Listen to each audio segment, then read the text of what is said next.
Good evening and welcome to All for United. And welcome each and every one of you that are joining us live on the other side of YouTube. I hope all is well. Tonight's going to be a pretty simple one. It's all about Donny Van De Beek. What does he have to do? Can he be a starter in this United side this season? And is it his season to shine? I couldn't even say it then. Let's get tongue-tied. And also, we've got a bit of a pre-season roundup for you. Nice, simple show tonight. And we've got some great guests as well tonight on us. Please join us in the comments right after this great intro.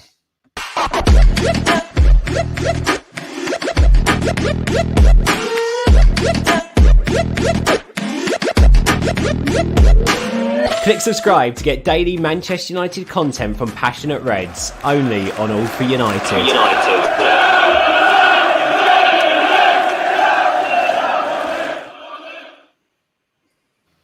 And just like that, we're all here. How are we all, Stu? Are we all good, mate? Yeah, good tonight. I had a kick about an hour ago, so feeling quite loose. And quite loose, mate. Loving that, mate. Did you win? Tonight we did, yeah. Didn't score though. Hit the post, and well, average performance. Average day, just average. Yeah, just average day. But, it was good to be out kicking about again. You know, I played better Sunday. Absolutely, mate. And Charlie, how are we, mate? All right, thanks, Seb. You all right, mate? I'm good, mate. I'm good. Andrew, how are you, my friend? All good. Thanks for having me on. No worries, pal. And Henry, how are you, my friend? Yeah, same as Stu, all loosey-goosey and good to go. Well, loosey-goosey and good to go. And on that note, then, we shall loosey-goosey and get into it. Donny Van De Beek, ladies and gentlemen. Evening, Fred. Sorry, I did forget to. Fred was there, and I just thought I'd say evening to him. But anyway, Donny Van De Beek, chaps. Can this be his season to shine? And more importantly, what does he have to do to get into this United side to cement his place? Stuart, I'll come to you first, mate. What does he have to do to cement his place in this United side? What does he have to do to prove to Ollie that he can play in midfield for Manchester United, week in, week out? Well, I love DVB, as you all know. I'm a big fan of his. I thought he was great at Ajax. And I'm disappointed in his transition between Ajax and Manchester United. I understand his issues. You know, Ajax, although Eredivisie finished, I think it was in February or March, so he didn't kick a ball for almost 4 or 5 months. And that, you know, for a professional football, that is a bit of an issue. I think by his own high standards, and I think if he took a look at himself, would probably admit he didn't really do much for us last season, which is a real shame because there's such a talent in there. But his attitude and his willingness to work hard seems to have paid off over the summer. He's bulked up quite a bit considering where he was, and I think he'll be a huge asset for us in the coming season. I've always felt, and I watched a lot of Ajax anyway, because the Ajax team of a couple of years ago was dynamic. It was brilliant. They were young, they were fresh, they were hungry. And Donny played in a couple of positions in central midfield. And I just think that Ollie needs to utilise that aspect of his game a lot more. And I will go so far as to say as he could, in some games, be quite pivotal in a holding role for us, which means he could play alongside Pogba and Bruno. And then we could have that dynamic front three that we all crave, of maybe Sancho, Cavani when he's back, and Rashford or Martial, or a number of different options that Ollie's got. If you've seen Donny play and you understand his intelligence of a player, that's what will enable him to play as a 6. It's all about up here. It's all about intelligence. He can tackle. He's relatively tall. And he can win ball in the air. He's probably, he would never dominate in the air, of course, but he can win ball in the air. But what he does crucially and what he does critically for a holding player, he will get it. He won't lose it, and he'll be able to utilise it better than any of the 3 that we've got. Now, I've got on record before in saying look, I'd get rid of Fred, Matic, and McTominay. I'd still feel that. But if we are stuck with those three, then that limits, in my opinion, Donny's playing time again, probably to about 20 starts this year, because Ollie will probably employ him as an 8 somewhere along the line. But I think Donny and any professional footballer, and I'll wrap up now, by the way, but any professional footballer is a professional footballer and playing at Manchester United for a reason. You're at the top of your game at the domestic level. And so there should be more trust put in Donny this season. So it'd be interesting to see how he's utilised. But that's how I view Donny's situation. Charlie, I'll come to you next, pal. Does Donny possess the right skill set to be a regular starter week in, week out in the Premier League? Do you think he has the quickness of thought to play there? Because obviously the Premier League is a lot different to the Eredivisie. It's quick thinking, it's quick play. The speed is 100 times quicker than the Eredivisie. Do you think he's possessed the right skill set to be a weekly starter in the Premier League? Yeah, definitely. I think, again, he's one that's been underused. There's a lot of players that I think have been underused in our squad. And I think a main sort of criticism of Ollie, even by people who support Ollie, has been that he hasn't been used his squad well enough, particularly last season. And obviously, when we had games where Donny could have come on, look at the Europa League final, Ollie didn't twist. He just stuck with what he had. And God knows what would have happened if he would have made an attacking change and brought Donny on. But yeah, he's one of my most favourite players. I think the key difference between him and Matic and Fred and McTominay is the way they look after the football. Fred and McTominay sort of use it as a hot potato, and when they get it, they seem to want to get rid of it straight away. They seem a bit frightened. They seem as if it's their enemy almost. And Matic and Van De Beek see the ball as their friend. They want to look after it. They care for it. And that's the key difference. I think Matic and Van De Beek, I think they always, not always simple, but they always want to look after the football. And I think that's the key difference between those two and Fred and McTominay. Although Matic does provide more progressive passes that are more high risk at times, a lot of those are accurate. But it's not just that, it's his intelligence. He can arrive late in the box. He's scored a lot of goals doing that for Ajax. As Stu rightly said, he's very tenacious, actually, and bulking up will help him with that. I think I was obviously at Old Trafford for the Everton game.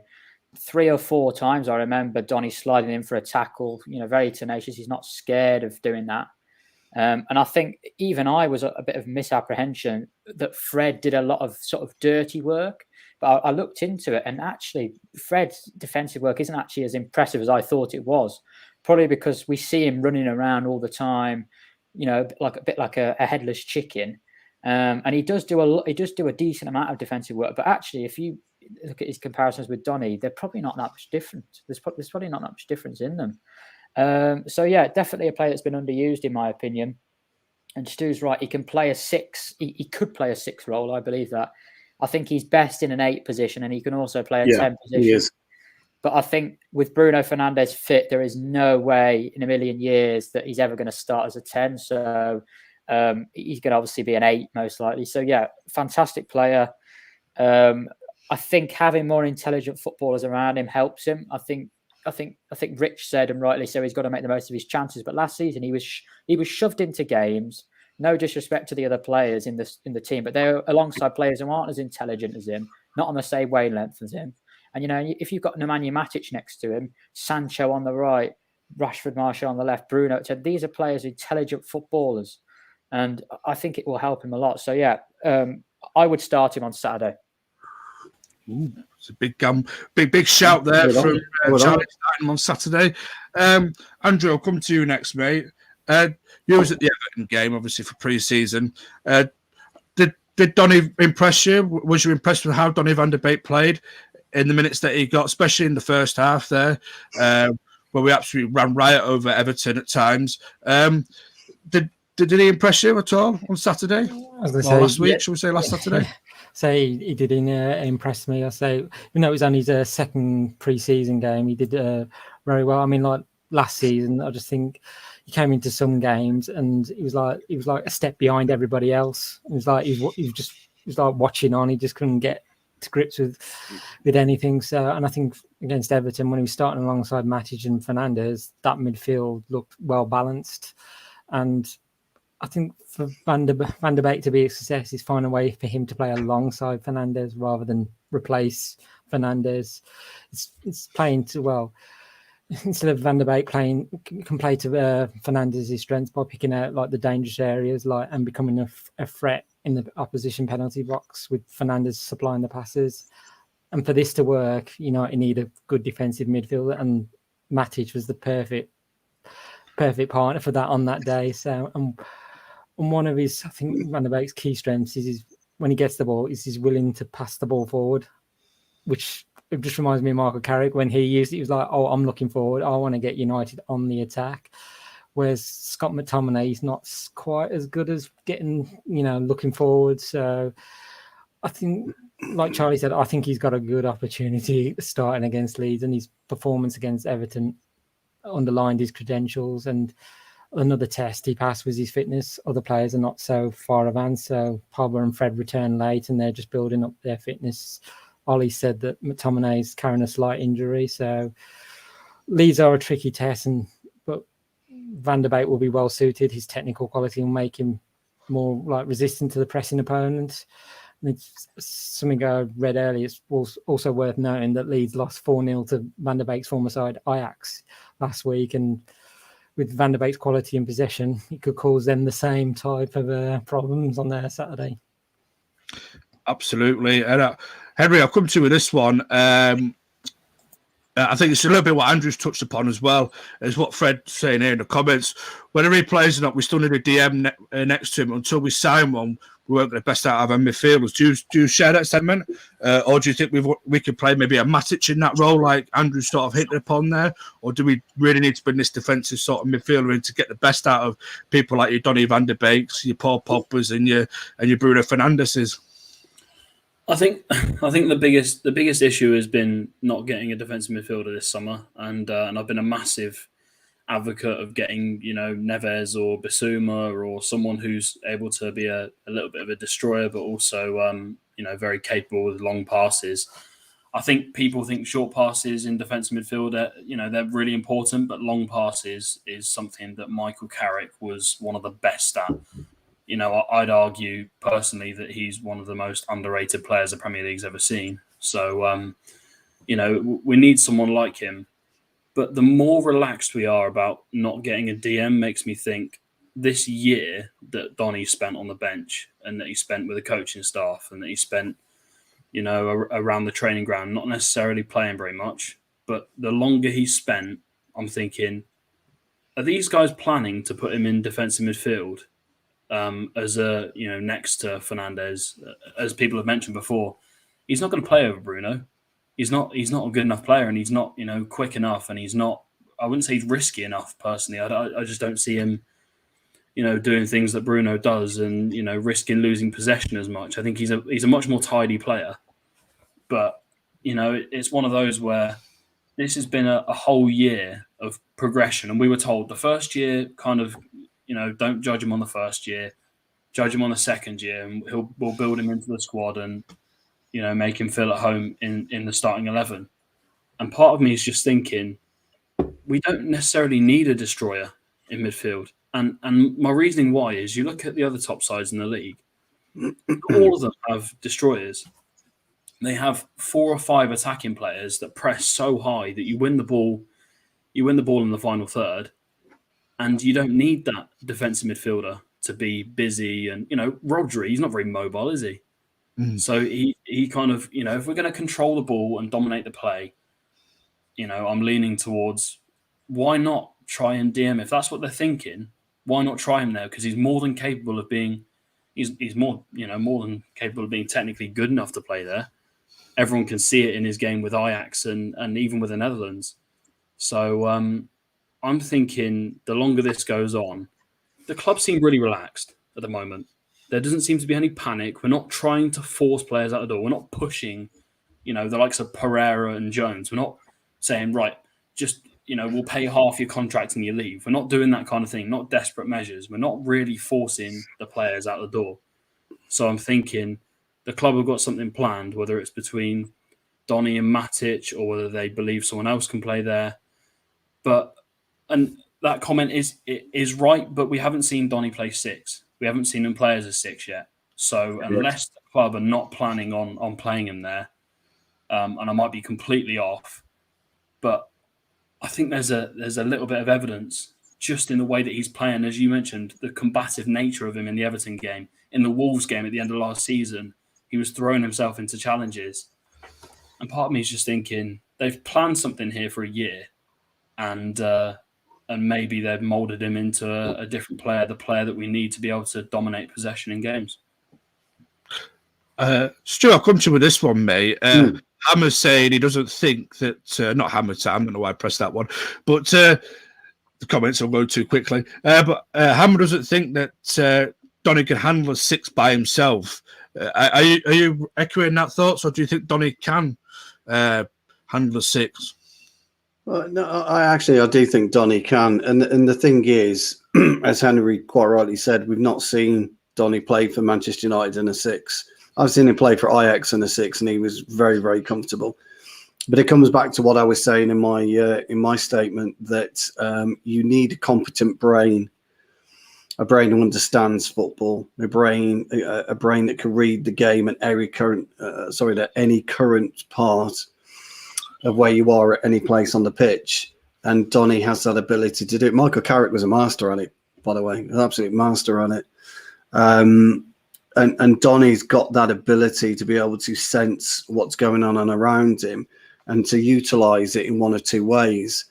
And that is to knock it 2 or 3 yards, or is to try and do a 20 or 30 yard, what I would call a Hollywood ball.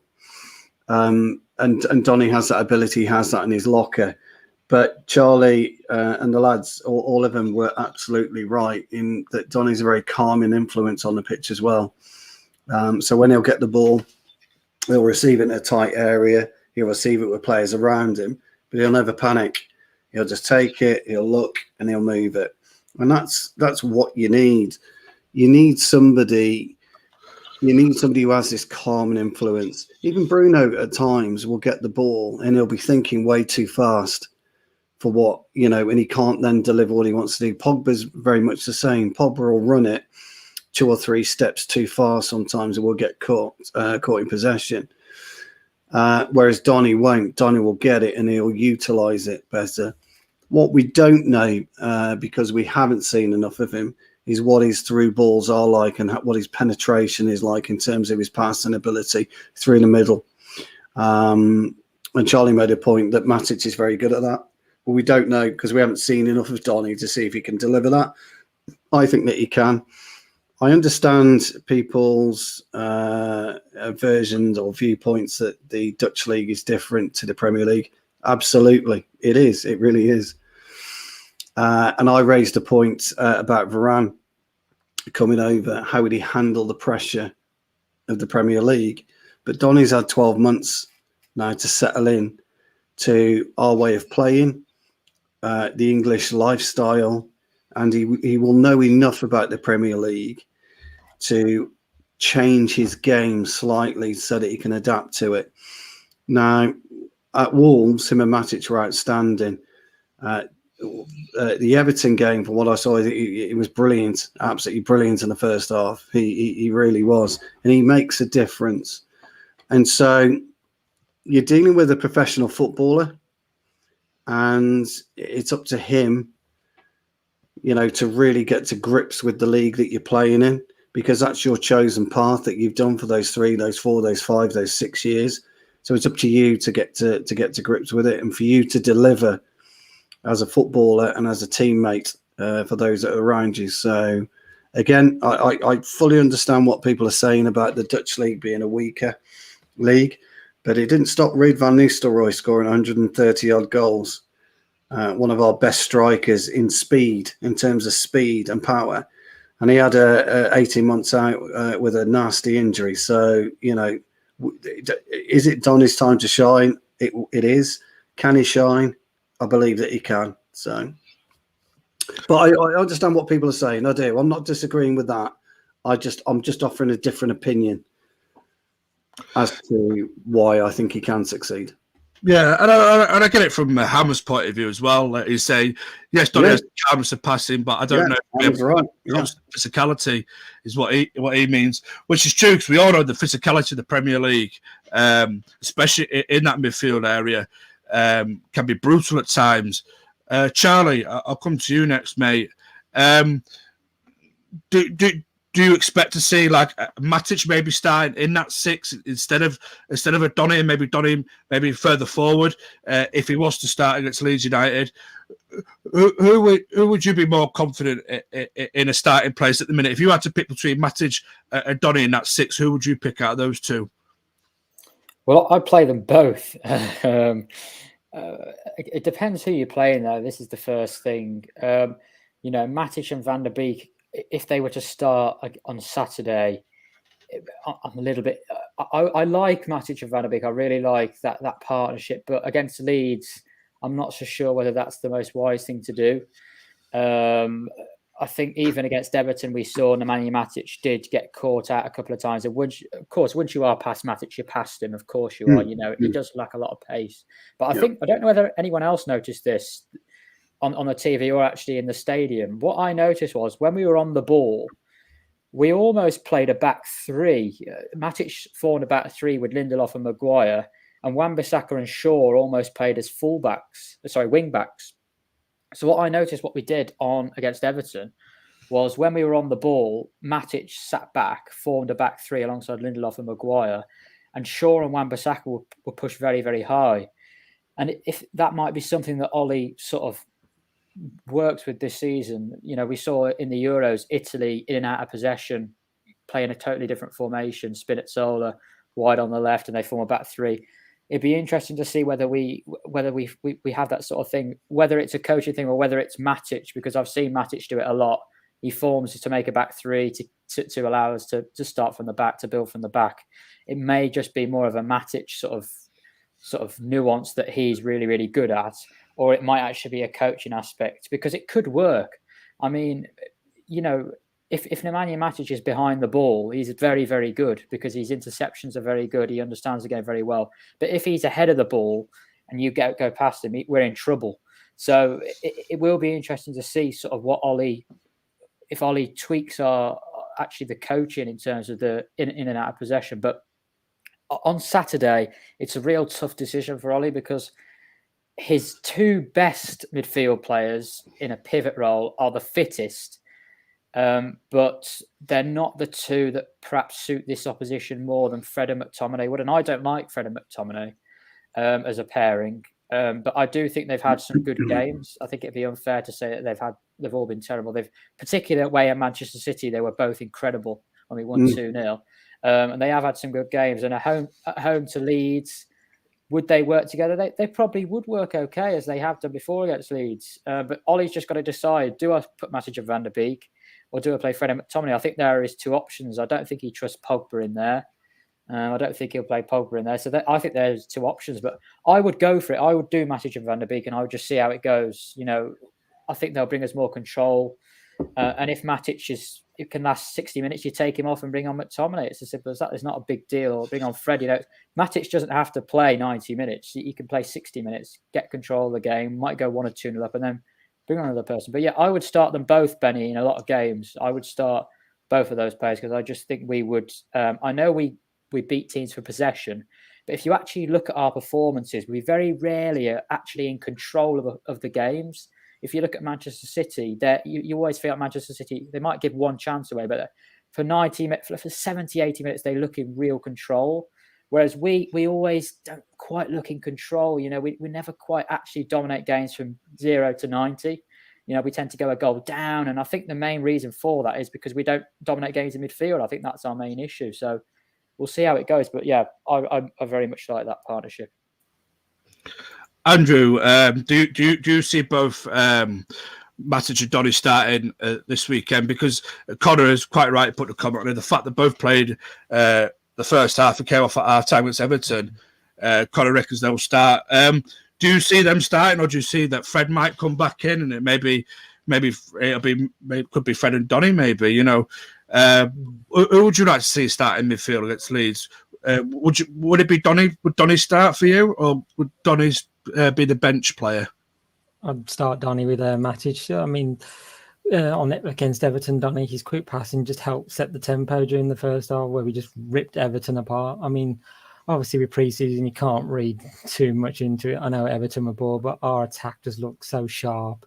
And I mean, Ollie might look to move away from the McFred double axis for this season, and Van De Beek certainly showed what he's what he was capable of during that game. It's just, I don't know whether they are lining up Van De Beek to move into the number 6 role, or just to play alongside like someone like Matic or another player. But I say, I know from his time at Ajax, he used to play in the advanced playmaker role in the 4-2-3-1, or as a box-to-box player, or he could play in the double pivot as well. But with Van De Beek, he tends to more operate on the right side and then drifts a bit like Bruno. He'll drift around the pitch trying to get onto the ball.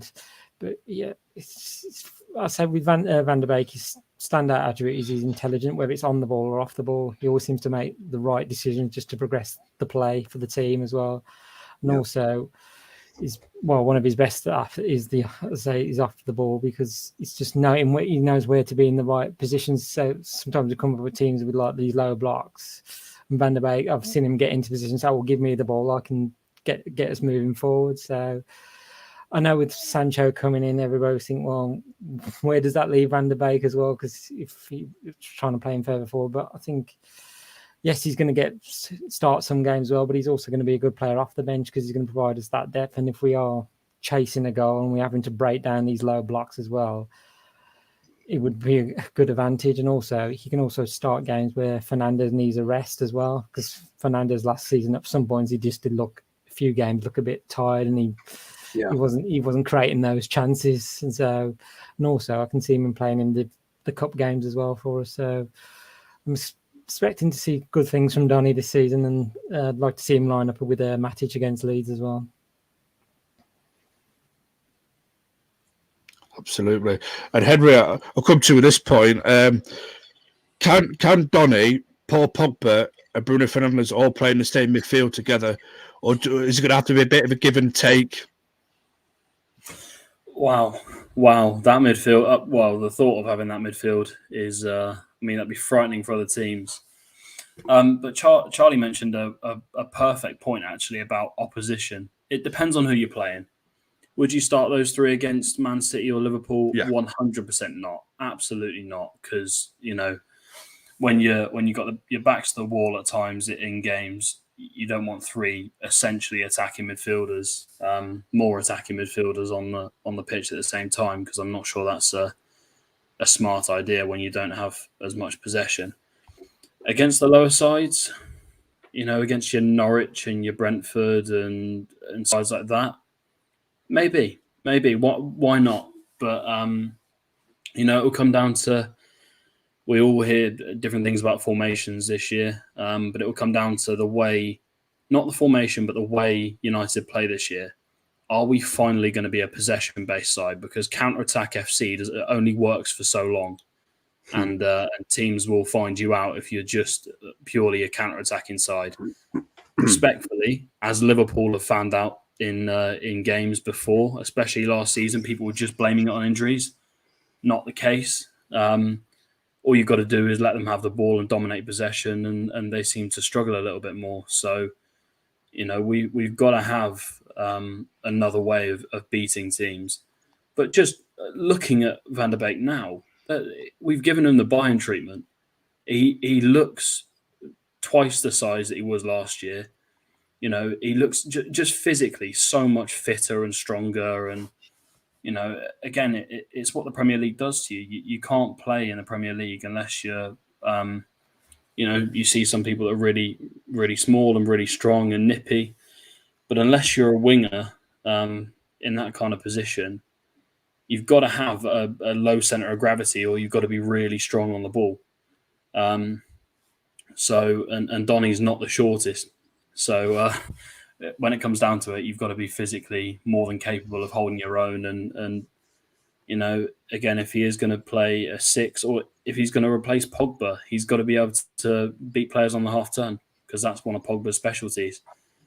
So yeah, it's just that'd be a weird thought, having those three in midfield, but I can't lie, it does make me smile, the fact that we've got that luxury, and someone who is, from what we're hearing, is kind of raring to go. He can't wait to get out on the pitch and prove that he's good enough to be in this United side, as is the case with so many players in the team. So, you know, excited is an understatement for this season, certainly.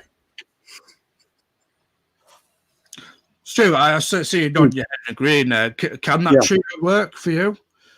Well, yeah, because the beauty of having someone like Bruno Fernandes and the intelligence of Donny and the pragmatic approach occasionally of Pogba when he doesn't lose his head and he's, you know, he is mouthwatering, because what Fernandes enables Ollie to do is push him up and play him as part of the two alongside Cavani, so he can almost play along the front three. Not as a false 9, but he's got that attacking attributes to be able to do it. And if we had a real high quality CDM, somebody like Ndidi, who was dynamic, and I only pick him out because I thought he was superb against City in the Charity Shield. It then frees up your more flair players, and it will give Ollie more options up front. And we know Fernandes can play a very high 10. And if you've got likes of Donny, you've got likes of Pogba, you've got Ndidi in there, wow, we would be really tough to spot. So yes, that's one way that you could fit those three in to the starting 11. The other is obviously play Donny in the 6. But here's the other thing that sometimes people seem to forget about quality footballers. I'm not talking just about certain players. Yeah, I did.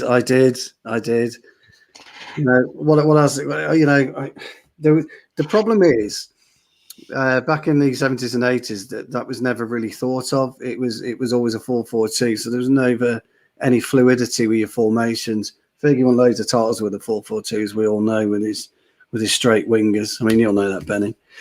But anyway, sorry. What I was talking about is, when you've got the likes of Donny Van De Beek, when you've got the likes of Bruno, when you've got the likes of Pogba, the intelligence along those three alone should enable them to mix and match in certain areas of the midfield three, the position. So if one goes forward, one can sit. You know, we don't want Bruno sitting, but he's got that ability, by the way, to sit, because he can tackle and Donny can tackle. So it's a real, you know, the squad that Ollie's building in terms of overall balance. I'm talking about overall squad balance here. I'm not talking about the first 11 balance. I'm talking about overall squad balance. He's thought long and hard about what he wants and the types of players that he needs in there, and the types of players that you can call upon. And Charlie's very astute with the Matic thing.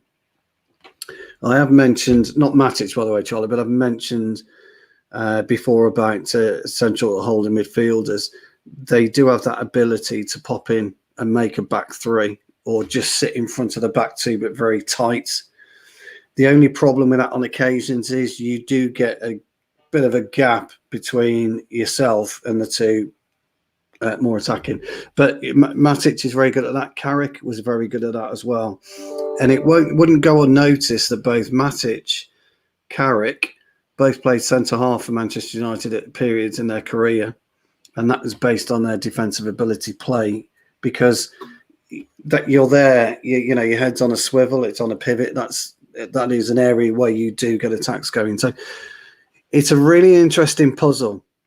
And a lot of the fans won't look at it from this point of view. And I accept that. I really do. But a professional footballer today needs to be so adaptable to, you know, and has to really work on his adaptability in his game. You can't just be a specialist in certain areas anymore. You've got to have a bit more about you. And I think there is an element on occasions where we could employ the three of them. Yeah. Absolutely. Sorry, Brian Knight.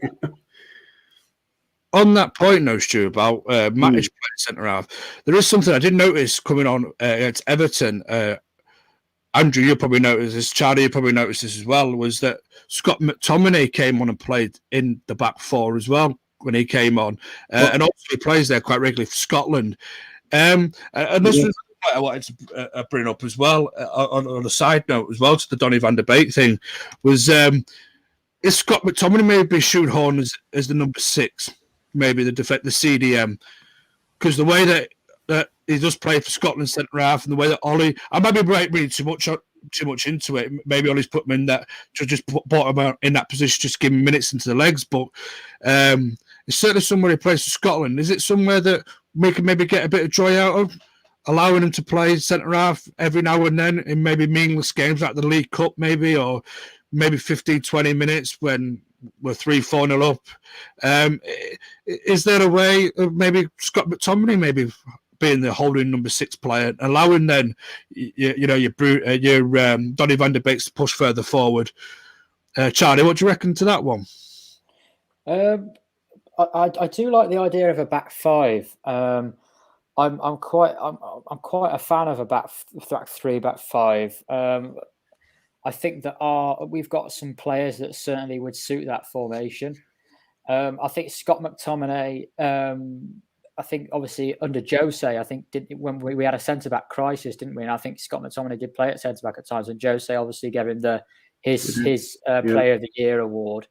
But yeah, McTominay is, I think in a back 5 as a centre-back, 3 centre-halves, I think he would be more comfortable as he played for Scotland. But in a back 4, I think he could play the odd game, but not sort of something regular. But yeah, talking about sort of Pogba, Bruno and Donny Van De Beek, I think in certain games we could play a back 3 or a back 5. I think we've obviously got Diogo Dalot, who would suit the right wing back role more than the right back, the full back role. We've got Alex Telles, who exactly the same, suits a wing back role more than a full back role. We've got Luke Shaw, who can play as a left centre back, and we've got Varane, Maguire, Lindelof as well. May suit better in a back 3, and then you could start talking about playing a back 5 of anybody: Telles, Shaw, Varane, Maguire, and Dalot. And then you could talk about having Matic, Donny, Pogba, Bruno, and then you 5-2-1-2. You might play 2 strikers, split strikers, or whatever. So I think that could work. That could be an interesting sort of ploy. I think we saw at Chelsea with sort of the way that Mason Mount was used as like a left forward sort of position. I think Bruno Fernandes could be employed in a role like that, and we've seen Pogba play there as well. Maybe a little bit deeper for Juventus. But yeah, what Stu was saying, and I would like to see Van Der Beek Pogba in. I'd love it, but I think that should be a sort of plan B scenario if we were going for a goal in a game against the side. If we couldn't break down a low block, that may be something we could go to during a game. At the start of a game, I wouldn't mind to see it, but I don't think it's something sustainable over 38 matches that we could do. No, that's true. It's not. You are right there, Charlie, because I don't think it's about sustainability because it would be stupid for Ollie to play his, and unfortunately that's what he did last season. He played his first 11 way too many times, and we became predictable. I think Henry touched on it on his last piece. We became predictable, but when you look at the overall squad balance, move away from the first 11. Let's have a look at our squad balance, and you've just probably picked 2 formations we can utilise there, with the variety of different players that we've got. And don't forget, Lindelof can play right back. He's played right back for Sweden on more than one occasion. He's very, very comfortable at right back. Looks like Dalot's likely to stay. But, I think Ollie, slowly but surely, and I think fans are just starting to realise and just starting to understand what he's been trying to do for 2 years. and with his recruitment, and maybe look, with Pereira in there, he's not going to see the light of day, is he? Let's be honest. Jones isn't going to see the light of day, but when you look at our squad depth, our second string would do very well in the Premier League by itself. So I think you're right, Charlie. I do. And I am still here, Brand Night, by the way. I can go on a rant about it, but I've ranted about CDM and fucking false nines. So I'm blue in the teeth. So I sort of fucking get on the bandwagon tonight with it. Absolutely. I want to come to Andrew now.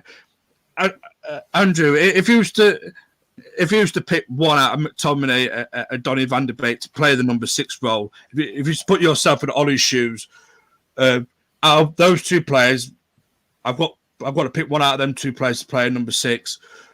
Who do you think would fulfill that role? It's such a tough choice. I'm like, it's a good question. On the one hand, with Scott McTominay, the defensive aspect, he can when we're under a bit of pressure, he can just slot back in the centre of defence with the others, just to give United that ease that pressure off from the opposition and then get us moving forward. But then, where's McTominay just lacks sometimes with moving the ball forward and looking for those passing lines. Van De Beek offers that option. It's just it's so tough. I would go with Van De Beek because I just think we need to start opening up these teams that operate in the low block, which McTominay is not. I don't think can do, and we have been over reliant on Paul Pogba and Bruno Fernandes to unlock those low blocks, and sometimes it hasn't worked, and then we're just scratching our heads. Well, what do we do now? And it needs probably that, I'd say, extra creativity, and I think Van De Beek can open those passing lines, get the balls into the right areas for those players to pick up and get crosses in and have shots at goal. So it's a tough one. I'd want either or, but I'm going to have to go with Van De Beek. No, I just thought I'd put it up there. Put me in a difficult position there. I like both players. Yeah, this is the one. Brown Knight was saying about Phil Jones in the 6th, and trying to say, you know what, Phil Jones in the 6th. Mate, if I said see Phil Jones in the 6th, I think I'd cry. I'd rather see Pereira in the 6th. To be fair, not saying something. But you've got to stitch Henry up now, like you stitched Andrew up. You've got to stitch Henry up big time. Because Paul Andrew, just above them sort of comments, has just said here. I'm assuming he means Pogba maybe playing in the 6th and Donny further forward. Do you think that could work? Because my main fear is that before sort of a deep lying position, and he tends to give away a lot of free kicks and penalties. So, what was your reaction to be to maybe Pogba playing a bit deeper? I'm going to say the same thing. Paul Pogba, the defensive work, can he do it? I don't think he can. It's true. He can't. Yeah. Emily, what do you think to that one, mate? It worries me, him in and around our own box. It worries me with Pogba because, and this is not a knock on tall people, but when you've got gangly legs and you're dangling them all over the place like he does, he's a very kind of, he likes to put his legs everywhere and his arms everywhere. And when you do that and you're he's a much better version of Fellaini, but in terms of their physical presence, they're quite similar at times. And when you're putting your legs and arms everywhere in your own penalty box with these knobheads in VAR in the booth, you've had it. It's just as simple as that. You had it. So I wouldn't even consider it if I were Ole, and I wouldn't even consider McTominay in there. I jokingly called him McSideways last year, but I was sort of right because he is very good at passing sideways, and then he gets the ball and then he goes sideways, and then sideways, and it's literally just back. It's like watching a tennis match with watching him play. So, and I've laughed and joked about it before, but it's if you look at his highlights, the amount of times he runs forward is like people joke. They're like, "Oh my god, it's amazing when he runs forward." Yeah, because he never does it because he's just not that guy. So, McTominay's, people call him a utility player and whatever. I just don't know where you put him. Like with utility players, you go, oh, you can put him here, here, here, or here. But with McTominay, like, where do you put him? Like, is he? I don't know. I just don't see it. And Pogba is a big no because we'd be in deep trouble, deep waters if we put Pogba there. I started just asking because I saw somebody put. It was a good question. Fair question today, lad. But Can I just make a point, Benny? On I don't know about that. I think he's a bit better than cleverly. Sort of close. But I'm just going to end the Donny Van De Beek thing on to quickly do a pre-season roundup, and we'll wrap it up on the hour mark so we know people need to go. So just on the Donny Van De Beek, I'm going to go round table. And I'm just going to put it simply. Will Donny Van De Beek be a success this season? Start with Stu. Yep. Charlie? Of course, yep. Andrew? Yes. And Henry? Yeah, I think so. Yeah. I would say it'll be a full house of yes for me. I do think this will be Donny Van De Beek's season to shine. Right, to quickly wrap things up then, we're just going to quickly just go through pre-season, just have a quick roundup on that. And in case you've been living under a rock or if you've not been following pre-season too closely, we beat Derby 2-1 in our first game. We lost to QPR 4-2, unfortunately. Drew to Brentford 2-2 and then absolutely battered Everton 4-0 at the weekend. And obviously we had a postponed one against Preston North End, which was postponed because of a COVID risk, a COVID test that sort of came up as positive, but then it ended up being negative anyway. So, what have we made of pre-season then, Stu? I know it's all about getting freshness into legs and air into lungs, but are people reading too much into pre-season? You know, you see the odd meltdowns as well when we lost to QPR 4-2, being a prime example. Look, players hate pre-season. They go on record. They don't like it. And the interesting thing about modern day football, back in the 70s and 80s and early parts of the 90s, you had to have a pre-season. You weren't playing anywhere near as many games as you are today. Certainly over the last 3 seasons, they haven't had a rest. They haven't had a break, apart from the COVID issues. And since COVID, or since they've come back with Project Restart, we've been constantly playing football. And so when you look at players that have gone away with their national teams, for example, for any of the FIFA tournaments or UEFA tournaments, even if they've not played, they've been training constantly. A lot of the players now will take a physio and or a personal trainer away with them. So they're getting the miles in the legs. So look, there's an old adage with pre-season. It doesn't get you any points. It doesn't gain you anything. It gains you a little bit of momentum. But when you actually look at the team that's likely to start Saturday, as opposed to the team that started against Derby, QPR and Brentford, it's a million miles away. So exactly what does pre-season mean? It doesn't mean a great deal, I'm afraid. It's not, pessimism or anything like that. It is what it is. But look, everybody sees pre-season differently. I used to hate it as a player, if I'm being honest. It used to wind me up. But the bottom line is that true fans, you know me, I'm a bad winner and I'm a bad loser. Want the team to win every match. But I just have a bit of a lesser kind of feel about pre-season in terms of friendlies, in terms of things like that. Because as a player, you can never get yourself up for a friendly. Not in my opinion, anyway. I couldn't. So there you go. So all in all, it kind of is what it is. Sorry to be so dull about that, I'm sure Charlie would be a bit more upbeat than me. Let's be a bit more upbeat about pre-season. What have you made of pre-season? And if you used to give it a mark out of 10, what mark out of 10 would you give it? Oh, very good question, that. He's on a roll, Benny. I don't think. You got some good ones coming up. I'll probably give it a steady 6, really. I think the QPR game, I was actually quite angry during that game.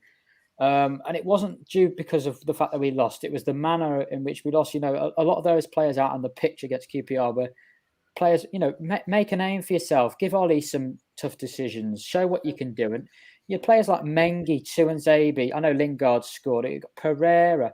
They just didn't turn up. They weren't closing people down. You know, they weren't doing the basics against QPR.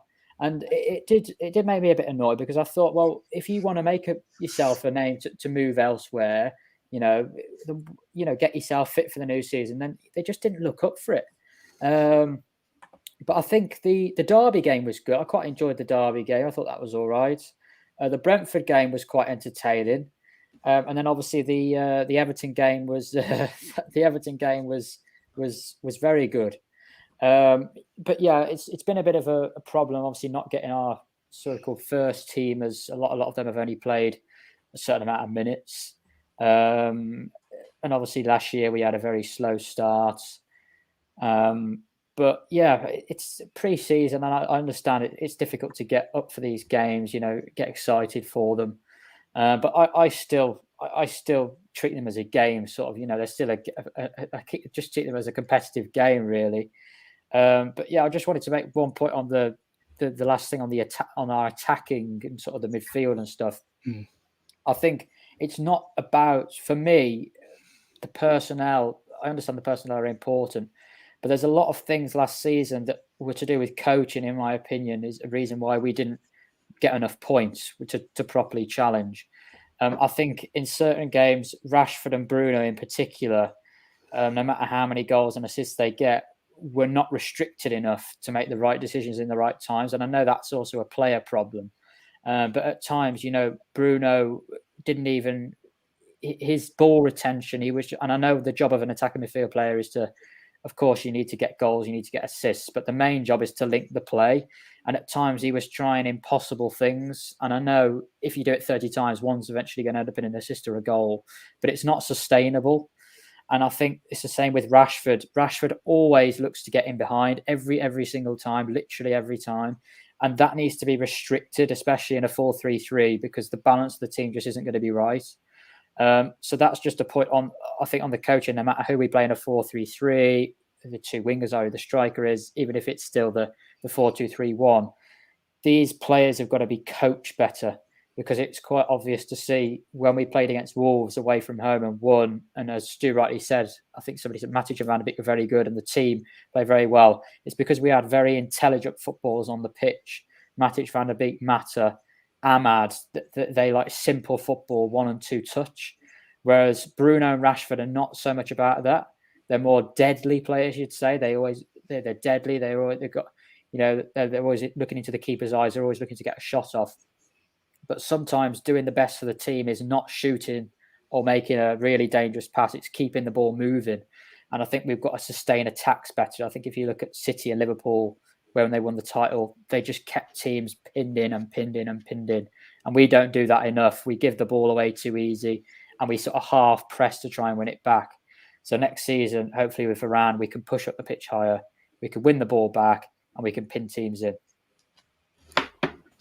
Absolutely. Andrew, what have you made of pre-season, mate? Is it full of positives? I know you went to a lot of the games as well. And also, who's impressed you the most this pre-season? Which players impressed you the most?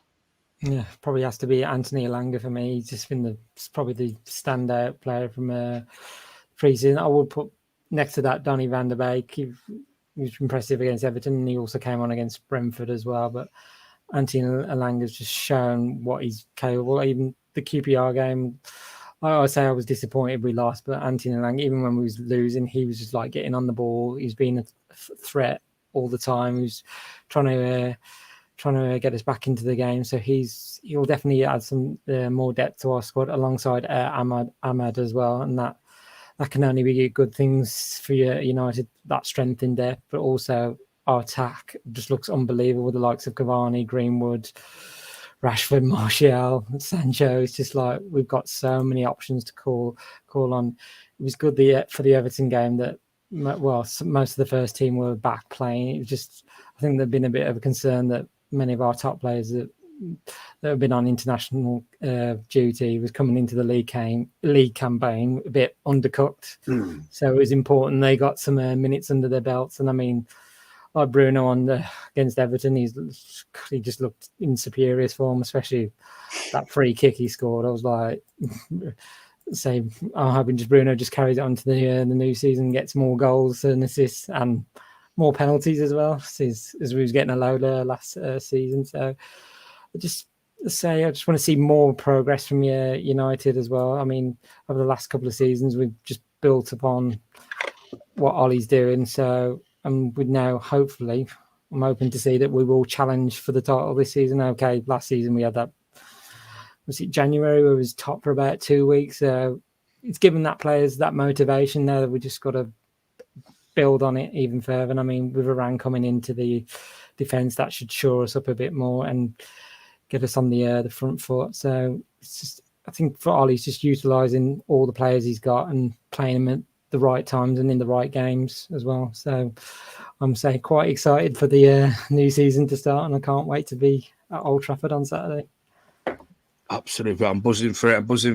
And finally, Henry, I'll come to you about pre-season. Have you judged pre-season this season? Maybe a mark out of 10. Who's also a standout player for you? And going into the new season, are you feeling confident? Well, yeah, I'm feeling really confident, to be fair. I'm really confident about this. And that's so unlike me going into United's season. But it's the best crop of players we've had in so long, and more depth than we've had since Ferguson left. So, I'm excited. Watching Alanga again, he's been the standout one. I know Andy Perry's managed to get himself a goal, but no one will still come in for him, which is a bit annoying. But Alanga's been good, been fantastic. There's been two highlights for me, and that's again the consistent Alanga performances, and a completely unrelated one to United, and that is Van Dijk getting dragged around by his ponytail by Hertha Berlin. So witnessing him get sat on his arse and it's all gone silent over in Scouse land, which is nice. Brilliant. Those two have been the highlights for me. And again, I don't read much into pre-season. I don't think anyone should read that much into it. It is frustrating when you lose, but you get over it after a few seconds. It doesn't really matter. But again, I can't complain. Rating, I can't really. I don't know if I can even give it a rating.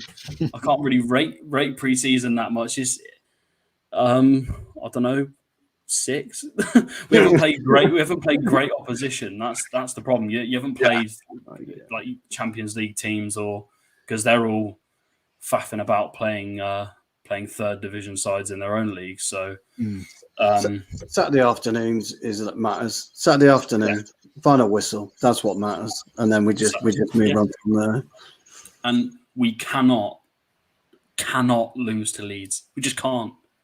Agreed. There is, as Stephen A. Smith said, ain't no way. You just can't. You can't do it. You can't lose to Leeds in front of a full house for the first time in. No, you fucking can't. Dirty Leeds. Fucking. So I hope the players know that. I hope they've been told that. I'm sure Ollie will have drilled their heads into the ground, saying, "If you lose this game, you're in for I'm going to get the ruler out and give your asses a smack when you get back into training." But yeah, that's the most important thing, as Stu said. I don't, respectfully, to everyone who does, I don't really give a shit about pre-season. I just care about whether we win or lose on Saturday, and if we win, happy days. Everyone can have a beer. Too right. Yeah, too right. Happy fucking days. Absolutely. Right. I want to wrap up there, but before I do, I'm going to ask this one question. We're round table again, just to finish it off, just to be a bit trivial. Are we going to win a trophy this season, Stu? Two trophies. Two trophies. Lovely. I love that. Yep. Positivity. I love it. Charlie? I don't want to say what I actually think, but Say what you think. Say what you think, mate. Say what you think. I don't know why. I think we could win a League Cup or an FA Cup. But I just think, and I know I like to be positive when I can, but I just think that we might get found out, and I think we could finish in the top 4 without a trophy. But I hope I'm wrong. Stu, Jarvis is asking, is that City top you wearing on there? Oh no, it isn't. It's just I just literally just picked one out of the drawer and just threw it on. It's I don't know who it's by actually. I couldn't tell you. It's got something written here, but I'm not quite sure. Very, very like a City top, but we'll let you off. Andrew, we're going to win a trophy this season, pal.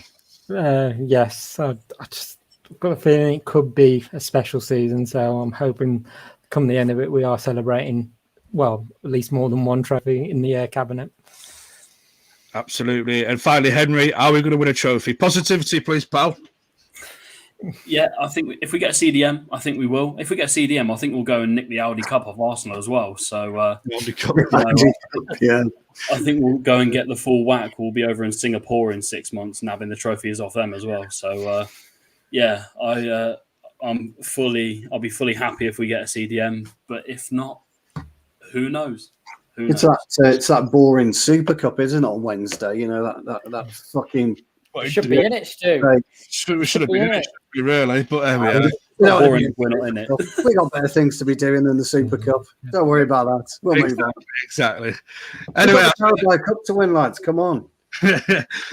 Anyway, and on the fact that Connor said there that Stu has wore a Liverpool top on this stream before, and he's wearing a City coloured top there. He's not.